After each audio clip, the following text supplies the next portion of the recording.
She laughed. You really think I'd ever introduce you to my parents? Right in front of her friends. I just smiled and said, Don't worry, you won't have to. Then I left without another word. Later that night, her best friend texted me something that made me sit up straight. I'm 29, work in digital marketing, and until 3 weeks ago, I thought I was in a solid relationship.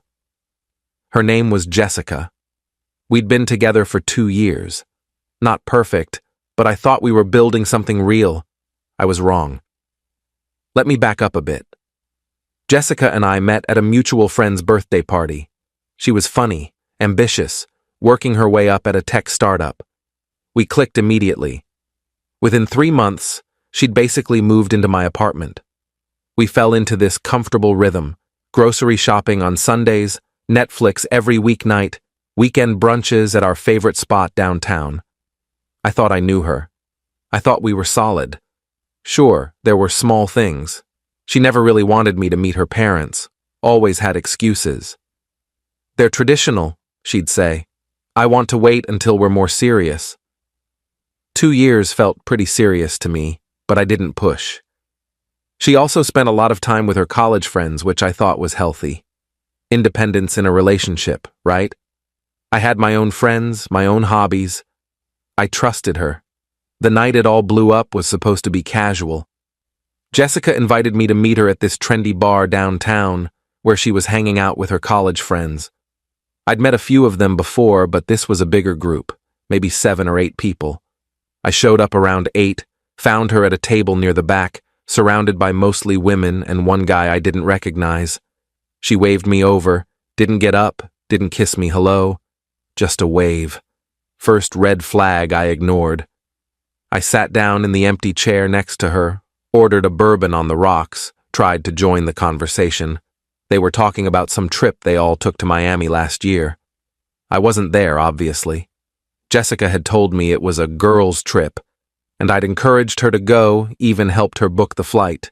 So I just listened, nodded along, laughed when appropriate. I felt like an outsider, but I figured I'd warm up to the group eventually. Then one of her friends, Melissa, turned to me with this bright smile and said, So when are you finally meeting Jess's parents? You guys have been together forever, right? Like 2 years? I started to answer, something casual like, hopefully soon. But before I could get the words out, Jessica laughed. Not a nervous laugh, not an uncomfortable laugh. A genuine, dismissive laugh that cut through the noise of the bar. She looked at Melissa, then at me, and said, You really think I'd ever introduce him to my parents? The table went dead silent. I felt my face get hot, that prickly sensation you get when you've been slapped in public. Someone coughed. The guy across from me suddenly became very interested in his phone. Another friend stared into her wine glass like it held the secrets of the universe. Jessica just sat there smirking, swirling her martini, like she'd made a joke only she understood. I could feel everyone's eyes on me, waiting to see how I'd react. Would I yell? Would I defend myself? Would I shrink down and pretend it was funny? I didn't do any of that. I looked at her, really looked at her, and for the first time in 2 years, I felt like I was seeing a stranger. I smiled. Not a fake smile, but the kind of smile you give when you've just figured out the punchline to a joke you didn't know you were part of, and said, Don't worry, you won't have to. Then I stood up, dropped a 20 on the table for my drink, and walked out. I heard someone say, Dude, what the hell? Behind me, maybe directed at Jessica, but I didn't turn around. I didn't need to see her face. I got in my car and drove home. My hands were shaking the whole way.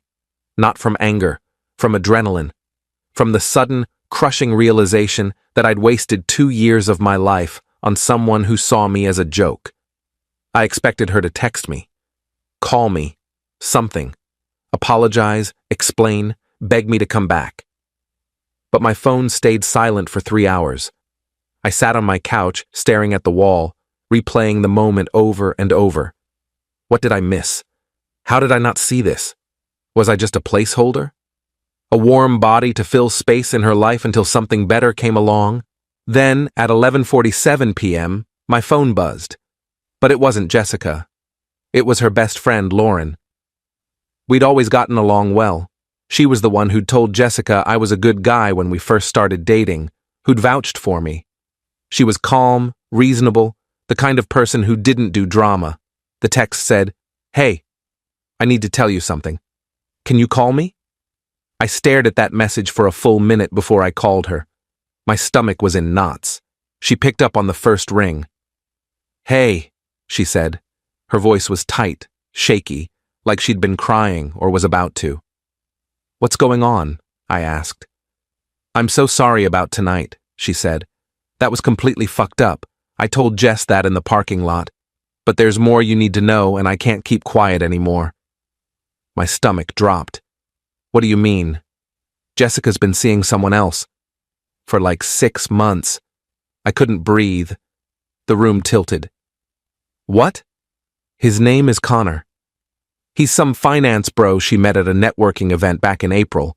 She's been telling us you guys are basically over, that you're just, I don't know, convenient. She said she's waiting for the right time to break up with you, but honestly, I think she just likes having you around. Financial security, emotional support, whatever. I didn't know the full extent until tonight when she was laughing about you after you left. She said you're too nice to make a fuss, that you'd just accept whatever she told you. And I couldn't sit with that anymore. You don't deserve this." I felt numb. 6 months? Yeah. I'm sorry. I thought you knew. I thought maybe you guys had some weird arrangement. But tonight made it clear you had no idea. And that's not okay. I thanked her. I don't remember what else I said. My brain was static. I hung up and sat there in the dark until 3 in the morning, just processing. 6 months, half a year. All those nights she said she was working late, all those weekends with the girls, all those times she'd been distant or distracted. She'd been with him. Then I started planning. Update 1, Jessica finally texted me the next afternoon. "Hey, can we talk? I think you overreacted last night." Overreacted. Like I was the problem. I didn't respond. Instead, I called my buddy Marcus, who works in IT security. I asked him a hypothetical question about shared cloud storage and whether someone could access another person's backups. He explained it to me. Turns out, Jessica and I had been using the same iCloud family plan for over a year to save money, her idea, ironically, which meant I technically had access to her photo backups if I knew her login, which I did because she'd used my laptop 100 times and her password was saved. I'm not proud of what I did next, but I was hurt and angry and I needed to know the truth. I logged in, and there it was. Hundreds of photos. Her and this Connor guy. Vacations I thought she took with work friends. Romantic dinners. Hotel rooms with rose petals on the bed. There was even a photo of them from 2 months ago at what looked like his family's lake house, both of them in matching Christmas sweaters, his arm around her waist, her leaning into him with the kind of smile she used to give me. I felt sick. I downloaded everything. Then I logged out and cleared my search history like I was committing a crime. She called me that night. I didn't pick up. She left a voicemail, her voice sweet, almost annoyed. "Look, I'm sorry I embarrassed you. I was drunk and stupid. Can we please just talk? I miss you." I texted back. "We can talk tomorrow. Coffee at Brewed Awakening, 2 p.m. She replied immediately, "Okay, thank you. I love you." I stared at those 3 words. I love you. Did she? Had she ever? I didn't respond. Update 2. She showed up 15 minutes late, wearing the blue sundress I'd bought her for her birthday. She sat down across from me, smiling like nothing had happened, like she hadn't humiliated me in front of her friends, like she hadn't been living a double life. "Hey," she said, reaching for my hand across the table. "I'm really sorry about the other night. I don't know what I was thinking. I was drunk and being stupid." I pulled my hand back. "Tell me about Connor." Her face went white, literally drained of color. "What?" "Connor. The guy you've been seeing for 6 months. She opened her mouth, closed it, opened it again. Who told you that? Does it matter? It's not what you think, she said, and I almost laughed because that's what they always say. We're just friends. Stop. I pulled out my phone, opened the photos folder, and slid it across the table. I have about 300 photos that say otherwise. Her hand shook as she picked up the phone. She scrolled for maybe 5 seconds before she put it down, her eyes filling with tears. How did you iCloud family plan? I said. You're terrible at technology, by the way. You should probably change your password. She started crying. Real tears this time, not the manipulative kind she'd use when she wanted something. These were panicked, desperate tears. I didn't mean for this to happen. Connor and I we connected. We met at this event and started talking, and it just happened. But I do care about you. I didn't want to hurt you. You didn't want to hurt me, I repeated slowly. But you humiliated me in front of your friends, spent 6 months lying to my face, and let me think we had a future together while you were planning your life with someone else. I was confused, she said. I didn't know how to end things with you. You're so good to me. You're stable and kind and convenient, I finished for her. That's the word Lauren used. Convenient. She flinched. She had no right. She had every right, I said. She's a better friend to me than you ever were a girlfriend. We're done, Jessica. I want you out of my apartment by the end of the week. I'll stay at Marcus's place until you're gone. Leave your key on the counter. She grabbed my hand across the table, her nails digging into my skin. Please, can we just talk about this? I'll end things with Connor. I'll do whatever you want. I made a mistake. Please. I pulled my hand away and stood up. No, we can't. And you should know. I already talked to the landlord this morning. The lease is only in my name. You have no legal right to stay. So pack your stuff and get out. I left her sitting there, crying into her cold coffee. I'd already talked to my landlord that morning, explained the situation. He was sympathetic, told me I had every right to ask her to leave. Update 3. She moved out in 3 days. Lauren helped her pack, texted me updates so I'd know when it was safe to come home. She's taking the coffee maker, one text said. I didn't care. She could take whatever she wanted. I just wanted her gone. Lauren texted me after, she's a mess. But you did the right thing. I'm proud of you. I blocked Jessica on everything. Phone, social media, email. I even blocked Connor, though we'd never spoken and never would. I needed a clean break, a fresh start, no reminders. 2 weeks later, Lauren texted me again. Are you sitting down? My heart sank. What now? Connor broke up with Jessica. I actually laughed out loud in the middle of the grocery store. Why?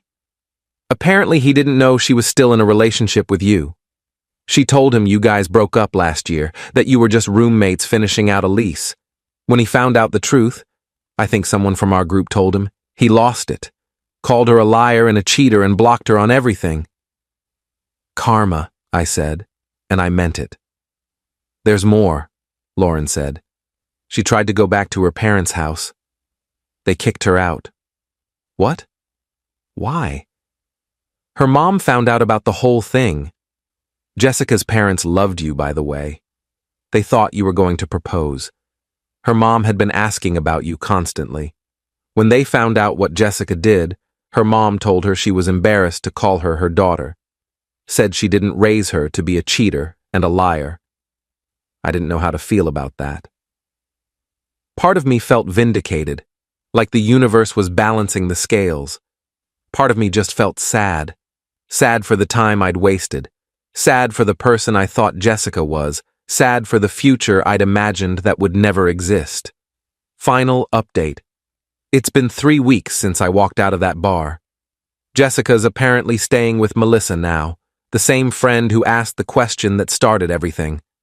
I heard through Lauren that she's been trying to reach out to me through mutual friends, asking if I'd give her another chance. saying she's learned her lesson and grown as a person in 3 weeks.